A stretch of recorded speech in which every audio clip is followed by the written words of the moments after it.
I am high up in the sky islands of the Nilgiri Mountains at around 7,000 feet. This is the shola-grassland ecosystem, home to unique plants and animals that live nowhere else in the world.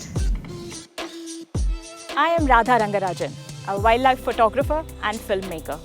I am here in the Nilgiris to film a bird.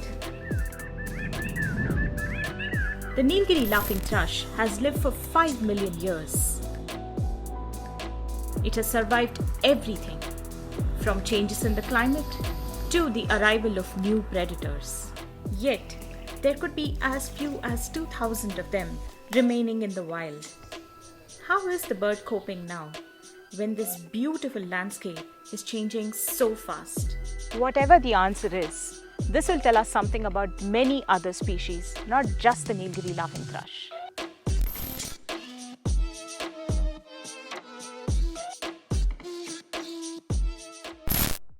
The Nilgiri Laughingthrush is dependent on its ecosystem, and you can't separate this shola habitat where it lives in from the species. And this is a sky island species that never can actually leave the island. It's found only on these mountain tops. I can hear them calling all around me, but I can't see them. Frustrating that I haven't managed to see the bird yet. They're really fighting me.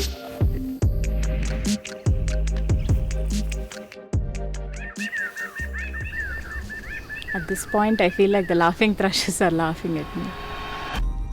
The Nilgiri Mountains are in the southern part of the Western Ghats. The landscape in the Nilgiris has changed very much over the past 200 years. Of the original shola-grassland habitat, less than 10% remains today. The change has been quite drastic in the last 40 years. When I go down from the mountaintops, I see tea plantations, towns, invasive species, and I see wildlife that has left its habitat and come down to where people are. Radha is part of the Keystone Foundation, which is working to restore the shola-grassland ecosystem in the Nilgiri Mountains. So Sharda, I've been looking for the Nilgiri Laughingthrush all over the place, in sholas and everywhere basically. So where would you recommend that I go look for the bird? They have been spotted from across near roadsides, tea plantation, edge of plantations, because they seem to be using new habitats and spaces.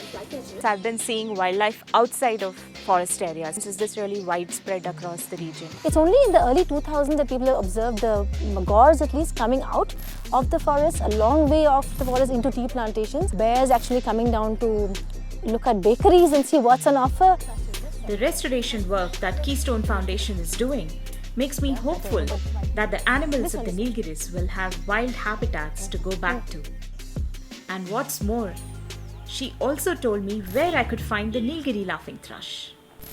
And நீங்க இந்த bird பாத்திருக்கீங்களா? இல்ல இங்கே பார்த்தது இல்லையா? இல்ல இங்கே பார்த்தது இல்லைங்க. இல்லையா? கொஞ்சம் அந்த பக்கம் தள்ளி போனா கொஞ்சம் பார்க்கலாங்க. அந்த பக்கம். ஆமாங்க. இந்த bird பாத்திருக்கீங்களா? பார்த்திருக்கேன் மேடம். இங்கே பார்த்திருக்கேன் madam. The people who manage these busy tea stalls have been seeing the birds foraging in their dustbins every day. In the last 30 minutes, I have seen about 8 species of birds visiting this garbage dump, a few of which aren't usually seen outside of shola forests.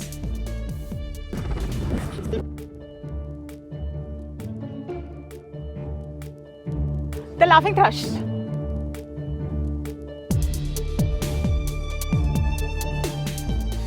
It's going to come and pick up food. I can't believe they're eating fried things. The bird, one more came. One more bird came. Okay, it's also going to pick up food. Okay, I can't believe I finally saw the bird. And honestly, I don't know whether to be happy that I saw the bird or to be sad that it's eating from a garbage dump. I had been looking for this bird all over the place. It is really sad that I can't find them in the shola forests, but I can see them so easily at the garbage dump. The Nilgiri Laughingthrush has lived through many changes in the last 5 million years. It is a survivor, all right, but I feel terrible that we've reduced such an amazing species to this. Makes me wonder if this really is the bird I came looking for.